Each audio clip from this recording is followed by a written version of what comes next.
Good morning. I want to begin by talking about a short story, a very short story by Oscar Wilde. It is so short, it's a page. It's a page long. You can read it during a commercial. It's called The Doer of Good. The doer of good came into the village, and he saw a man living a dissolute life. Drinking too much, gambling too much. And the doer of good walked up to him and said, "Why do you live this way?" And the man replied, "I was a leper, and you healed me. How else should I live?" The doer of good then went on and walked down another street and saw a man who was chasing after a woman and harassing her with the intention of abusing her. And he said to the man, "Why are you behaving this way?" And the man said, "I was blind, and you gave me my sight. What else should I look at, and what else should I lust after?" The doer of good continued on his way and came across a man who was sitting on a stone, weeping.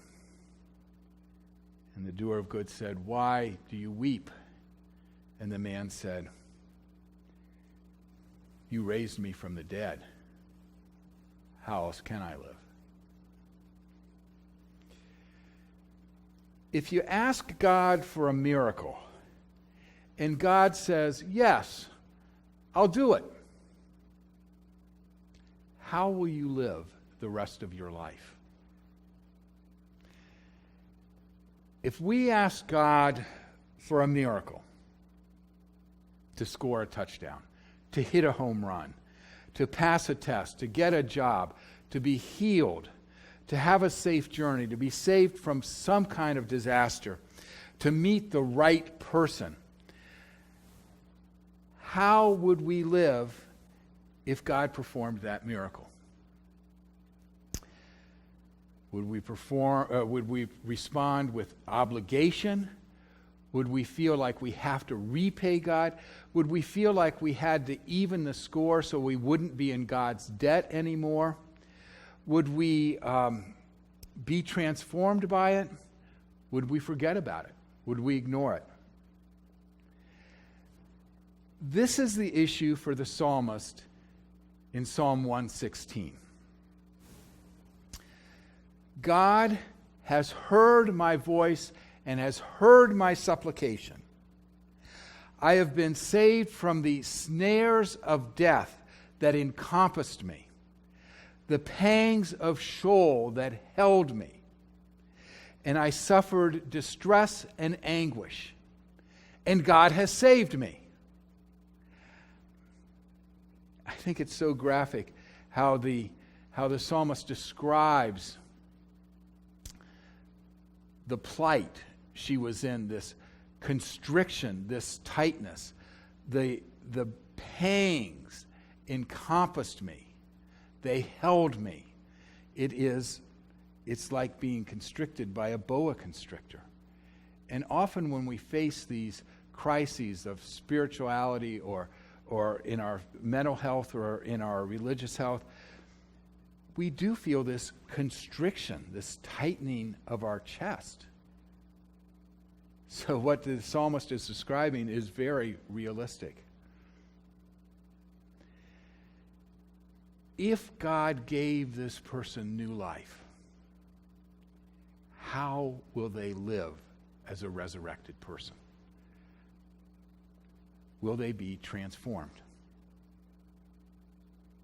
So how does the psalmist respond? Begins by saying, "I love the Lord because the Lord has heard my voice and answered my supplications." That's what it says in translation. That is not what it says in Hebrew. And it's fascinating that it doesn't say that in Hebrew, but we translate it, "I love the Lord because the Lord has saved me." What it says in Hebrew is, "I love because the Lord has saved me. There's no direct object in Hebrew in this passage. I love because the Lord has saved me. Now, it makes sense in a quid pro quo world to say, I love the Lord because the Lord saved me. Makes sense. I love Susan because Susan is kind to me. I love Joe because Joe is generous with me. But the psalmist says, I love because the Lord has saved me. It's like saying, I love Susan because the Lord has saved me. I love Bob because the Lord has saved me. I love Beth because the Lord has saved me. That the salvation that God gives enables us to love others and maybe love everyone. That love becomes, in a sense, indiscriminate. That we become loving persons and that we are transformed by God's love to be loving. It's almost, I'm saved, therefore I love. Susan likes to tell me that if somebody is truly in love,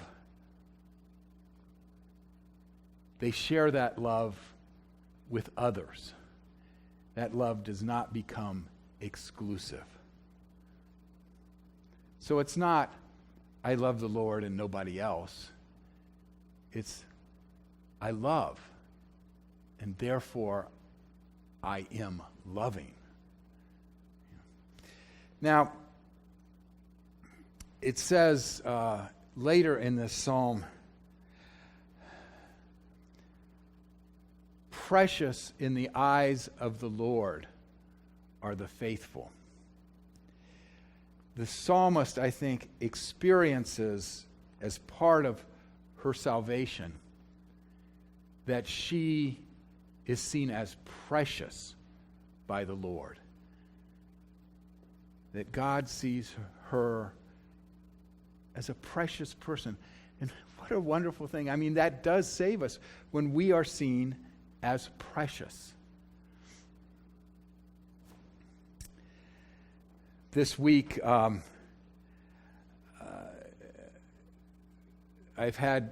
talked with several of our neighbors. A homeless couple has been living on the porch outside the parlor door.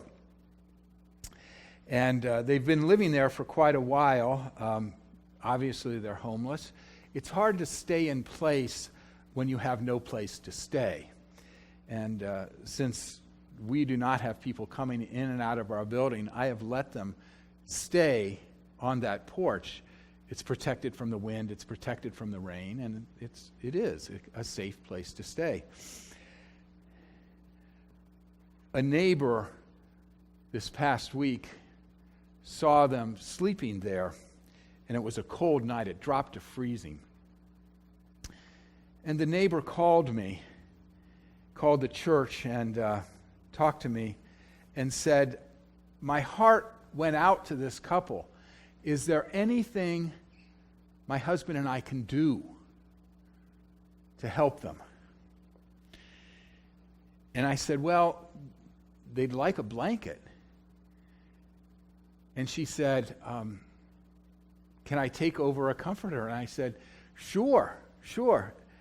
And she said, well, I'm trying to stay very seriously quarantined here. And I said, well, when they leave, just come over and put it on the porch and go away, which is what they did. And they really left a nice comforter. And she also made 2 loaves of homemade bread. In the conversation, she said to me, could they use any money? And I said, I'm not aware of that. And she said, well, if they need anything more, let us know and we'll write a check and we'll run it through the church. I said, well, thank you. The next day I talked to John, the homeless person, and he said that if they had a tent, they could move on and have a place of their own, which is what they wanted. And I called around the church and asked for people who I thought were campers if they had a spare tent. No luck. So I called the family back, the neighbors, and I said, yeah, we have need for a tent. Would you be interested? And they said yes. And that afternoon, they had slipped a check through the mail slot and more than paid for a new tent. When I told John and Kelly that this neighbor had bought a tent, you could see how they felt precious, that their cries had been heard. And their cries had been heard by a neighbor who loved indiscriminately. It was her nature to love and to share. How do I respond to the Lord? I love. The second thing the psalmist does is share that experience verbally. I will make a public oath. I will tell people about what the Lord has done. You know, sometimes when we have an experience that is so good and so powerful in our lives, we can't help but share it.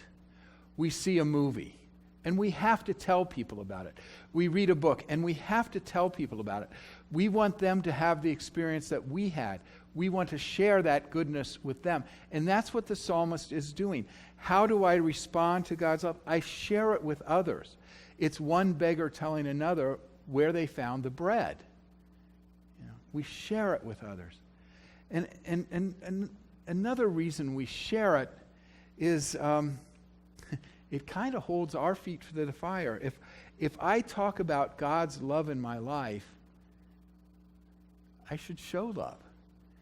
If I have a tattoo of a cross or jewelry of a cross or a bumper sticker that expresses my faith, I need to live up to that. I need to live up to that. And also talking about the love of God publicly reminds us that God does love us, that we are precious in God's sight. Sometimes it's just too easy to forget and ignore that.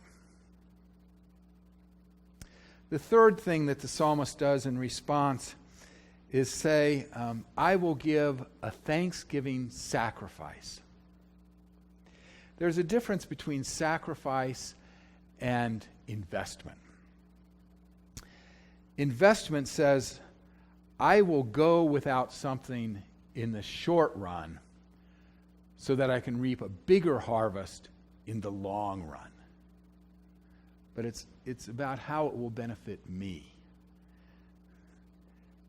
I will put some of my pay aside and invest it so I can reap a bigger harvest in the end. A sacrifice is going without something so that the other person gets the blessing, that the other person reaps the harvest. And the psalmist says it's a thanksgiving sacrifice that we give to the other person in thanksgiving. It's not an obligation. We don't begrudge it. What we're doing is giving what we've been giving. And we become a servant. And that's what the psalmist says. I will become a servant. And that's what Mary's witness was about. She becomes a servant. In the military, she becomes a servant at King Avenue Church.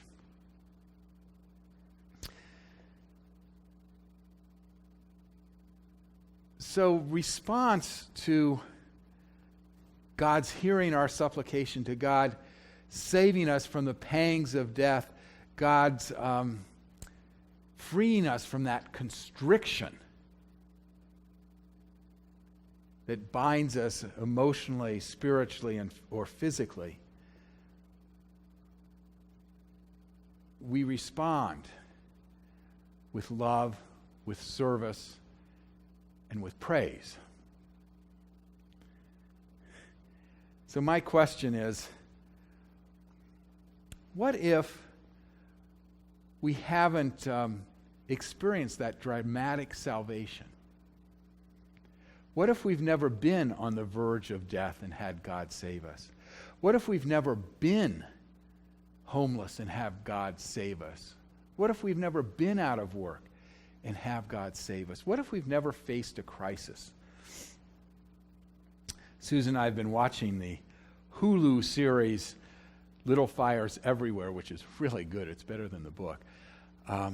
There's a character, it's about a family, two families in Shaker Heights, Ohio, and one family is very, very upper class, and their daughter is applying to Yale. She's a high school senior. She has to write an essay on her application for describe a hardship you've endured and how you overcame it. She can't think of a hardship. She has no hardship she can write about. And she can't complete her Yale application because she has not had an experience of hardship.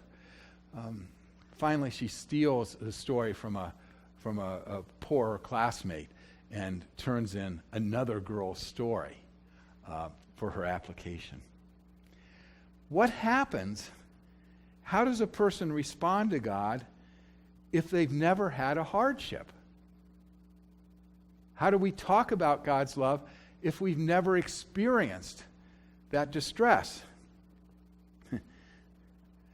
Well, maybe we talk about God's love because we've never had that hardship, because we've never had that distress. Maybe we praise God for the blessings, in a sense, of our boring life, of our life that has been tranquil. Maybe we give thanks for that and we respond to God's love in our lives because we've been blessed. Faith is the grateful response to what God has done in our lives. God saved me. Therefore, I love. God blessed me. Therefore, I love. God has protected me. Therefore, I love. God has claimed me as precious. Therefore, I love. And whom do I love? I love God. I love my friends. I love my enemies. I love myself. So the doer of good comes to our street and sees us and says, "Why do you behave this way?" And we respond, "I love because you blessed me." May it be so.